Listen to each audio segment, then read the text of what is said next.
what is the book all about? So the book is called People Powered. It's going to be published by HarperCollins Leadership. It comes out in November. And I wrote this because a lot of the companies who I work with, just when they reach out to me, they either have a sense of community, they've seen communities in action, they've seen Kubernetes, or they've seen Star Citizen, or they've seen Salesforce, whatever it might be. And they think, okay, I'd like to do that around what I'm doing. But they typically have no idea about how they go about that, how they hire the right people, how do they bake that into their existing culture in their company. And the book basically focuses on that. Like, I wrote The Art of Community 10 years ago. And that's it's a very pragmatic guide for an open source community manager, right? So if you're building an open source community, it's very practical in that way. But what it doesn't do is it kind of gets very, very technical very, very quickly.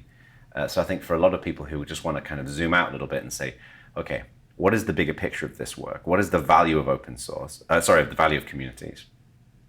How do I go about building a strategy? How do I get people in my company to participate in that? And then how do I integrate it? How do I hire the right people? Who do they report to?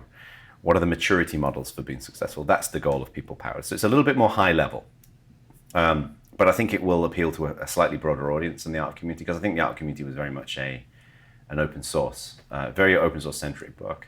So I think if someone's watching this, for example, and they're thinking, okay, I'm interested in communities, I'd like to explore this, I'd like to learn more about it, you can think of People Powered as presenting kind of the recipe for how to do it. And then, the specifics of how you get into executing that recipe are very unique to your individual community. Like if you're building an open source community, obviously you're going to be focusing on engineering. If you're going to be building a community wrapped around, let's say, a public service or a local meetup, then you'll take a slightly different approach. So People Power provides like the blueprint around how to do that. Awesome.